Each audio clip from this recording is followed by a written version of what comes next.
Good afternoon, everyone. We're having an excellent session here, and I'm privileged to host this session. I'm Professor P.J. Narayanan, Director of IIIT Hyderabad. I'm an academic partner in this event.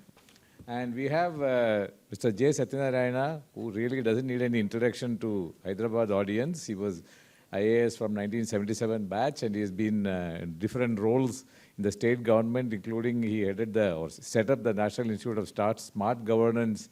It was on our campus, spent several years there. Then he was Secretary of IT here in AP government, then also in the Secretary of IT and Communications in Delhi, Government of India, from where he retired. After that, he's been very busy on many aspects. One of them, he was the chairman of UIDI, the Aadhaar, and so he has very deep perspectives on that. And he was also involved with several efforts in the Ayushman Bharat Health Mission, in particular leading the AHDM policy document, etc. So we start, yes, Garu. First question, the title of this panel is Democratizing Data for AI Innovation in Healthcare. Now, can we start with what do we understand by democratization, especially in this context? This word is used very frequently now, and it usually believe democratization is good. But in this context, is this the right term? And what does it mean? And what is the right term to refer to whatever you mean? Yeah. Thank you, Professor. It's a great privilege for me to be here in Yashoda and participate in this important event. In fact, in the World Economic Forum, which I advise currently, we have a significant work going on in AI, including AI for healthcare.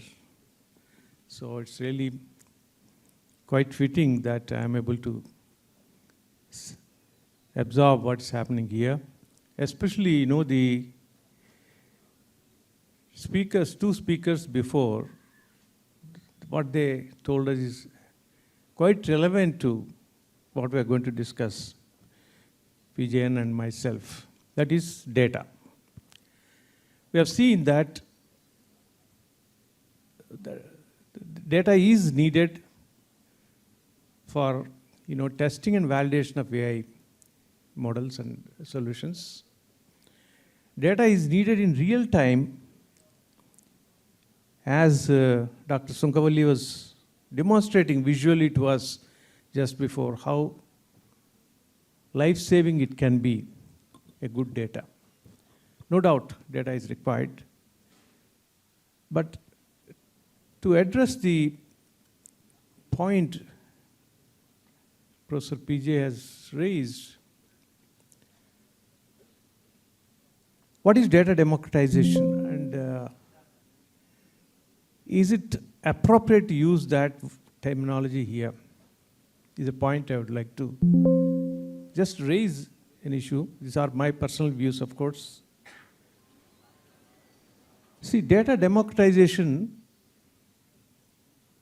has been used in the context of mostly the business use cases and business organizations,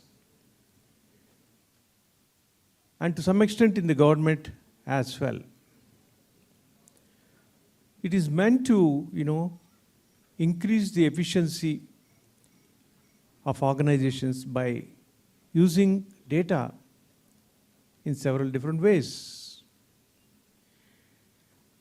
And, for data democratization to happen, data should be accessible in the first instance.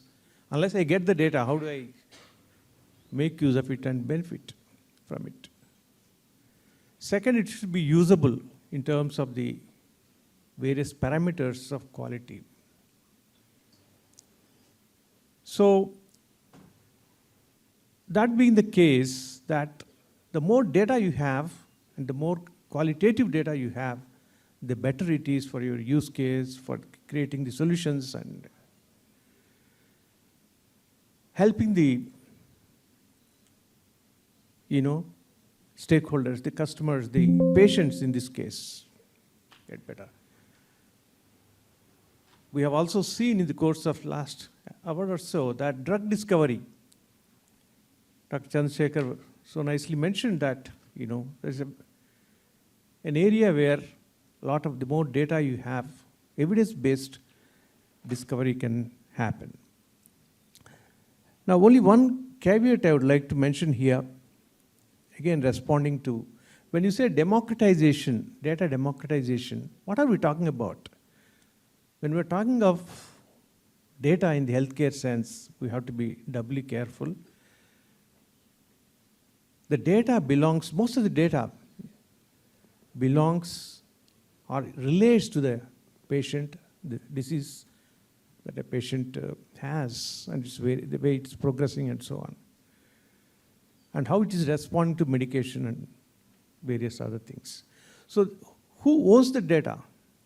End of the day, the patient owns the data, the citizen owns the data, and not the hospital, not the surgeon, not any other person.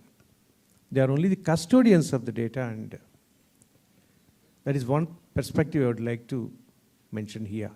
But when we juxtapose these two things, data and democratization gives the sense that it's a free-for-all, that my data, my sensitive data, my personal data, my health data is just putting on somewhere, it's getting exposed.